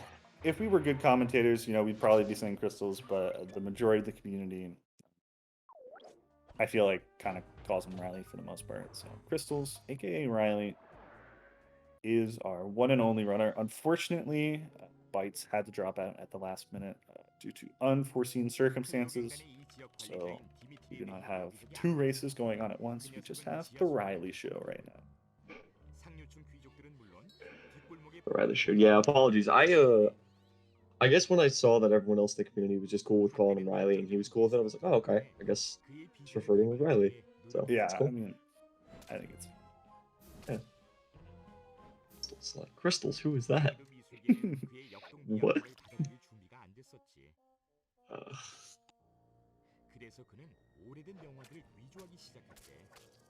Now, here's something I'm thinking about. I just watched the world record run Bronze Comb in 7:02 by Crystls on speedrun.com. And is there RNG to how many coins random guards in the street have? I think there are. Can't there be 2 and 3 pockets of coins? Because in the world record, he had 3 pockets of coins to work through. So that means, Jake, you could save time with 1 less pocket. I think we're getting way too far ahead of ourselves here, my friend. I'm just letting people know that there is time saved in the category for the grinders out there. That's all I'm saying. In this event, it would be a miracle. It would be insane. We already saw it happen once with Knuutti. That was ridiculous. That was completely uncalled for. It was hype. Can we see it twice? I don't know. I don't know. We'll find out within a minute. Aussies. We've got Riley coming in. I assume he's awake enough to have remembered to plug in his controller, and he's ready for the cutscene skip. Again, I will mention, in case anyone knew, this cutscene is skipped here by unplugging your controller to get a frame-perfect pause, and he's got it. And then you can skip back out. All right. So how much time is he gonna have, though? He's got to get it in. He's got to get it in literally like 10 seconds. If he doesn't get the world record, it's gonna be really hard to even beat Knuutti in this event. Again, who had a 7:13, and it doesn't. No, look he doesn't like have blue. Frog No, has it. Sag, No. Wait, this guy has one. If this guy has it, I'm going to cry. Oh my god. No. Oh no, no. That would have been so hyped still. Damn. Good hustle, good effort. If I'm calculating the math correctly, it does look like Knuutti will be our winner of the event. Augie can confirm or check in. We'll have the full celebration later. But for now, let's cheer on Crystls as he finishes out his hunt. See what place he can get. What was the second place time? I don't know. I think it was like 8 minutes something. So I think yeah, who was that? Was that Frizz that got like 8:30? I think. Frizz had a really good time. Oh, this guy's got loot. He's dodging him. He's gonna turn because he's investigating the sound. Wow, what a swag standstill on the roof. Seriously, had to do that. Oh that no! So Hopefully, he doesn't cost himself second place by doing this. Because if he gets a sub 8:30, I think he might actually have it. I think that'd be second place. Yeah, someone in chat can correct us if there was anything faster than an 8:30 for second. No. Yeah, Yamada I think also had a pretty solid time as well. I think so. I think Yamada had a decent run. I can't even remember. We've only done 4 races and already I'm trying to shuffle all the times in my head, man. This has been a good learning experience for all of us commentators. You know, Augie's first solo run event, I believe, on SlyGolds. Maybe correct me if that's wrong, as he gets an unlucky silver comb. In the future, if I am entrusted with commentary again, I will write down people's times so I actually know. You know, we're Sly. We're kind of new to this race stuff. We're stepping it up big with our streams, our community events in the past year or so, and we're figuring it out. I also thought this was a tournament. Like I didn't think times were gonna be that important to track down. Yeah. When the Bronze Comb event number 2 hits the streets in 2025, man, you better watch out, okay? This is going to be the most professional production you've ever seen. Oh, the other frog doesn't know. He didn't We appreciate care. the kind words, Ganga, and like, yeah, no matter how long this run takes, we appreciate all of you for being here still until the very end. It's been really fun.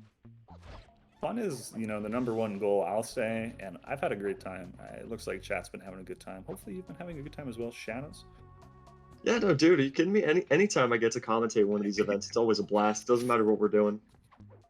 Oh, there it is. Nice. GG's. Maybe his 4th check or something. Pulling out the Bronze Comb in sub 10 time.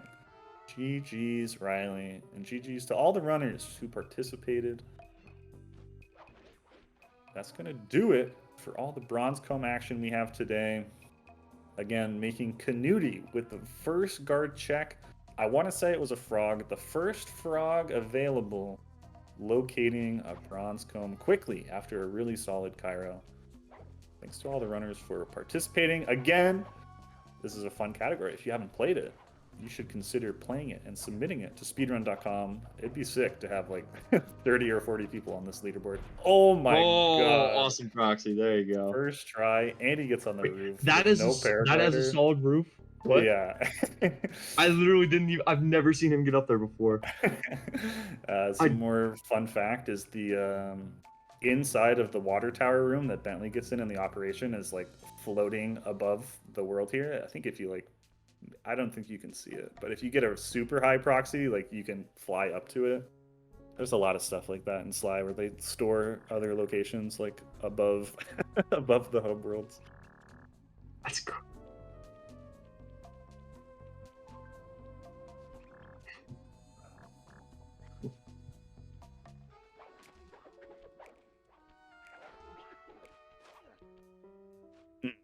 Yeah, of course, man. It's always a great time.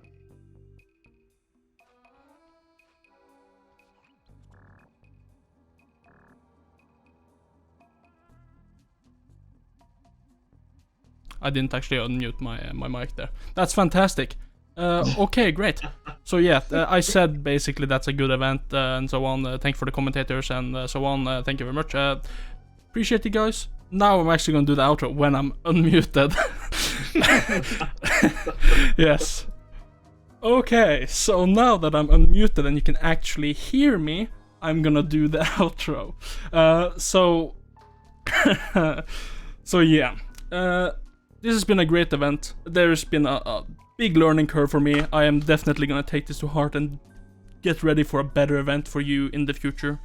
But you know, it's not over yet, quite yet. We're gonna just watch Riley go around and do whatever he wants while we go through the list of times. So we have Kelluke, who sadly forfeited. That is unfortunate. It didn't go his way with the loading glitch or whatever you call it. We then have JMX 1816 on last finished place. Then you have Are with a 1501, Ostrava with a 954, Riley with a 947, Baconman with a 945. So for the top three, where first and second place will get rewards. First place for $50 and second place for $11, which is actually the cost of a real-life bronze comb. Thank you, Misu, for that kind information. So second and third place, very close. We have Frizz on third place with an 830. These times are not retimed, but it's more or less correct. I will check up on this before giving out prize money, just so you're aware of that. We have second place with Yamada with an 827. Just 3 seconds better than third place with Frizz. Congratulations, Yamada, with second place. I will be contacting you after the event. And for our first place winner of the Bronze Comb % Elite event, Knuutti with a 713, which is an absolute crazy time. Would not have guessed this would have been a thing. Yes, I apologize to the Discord people. I muted you guys. But yeah, as Shadow said, new third place time. So yeah, Knuutti, congratulations. I will be DMing you after the event about the prize money. Thank you guys so much for participating. I will now be going over and transferring you to our outro screen. Thanks everyone for being here. Really appreciate it. Have a lovely Saturday. Peace.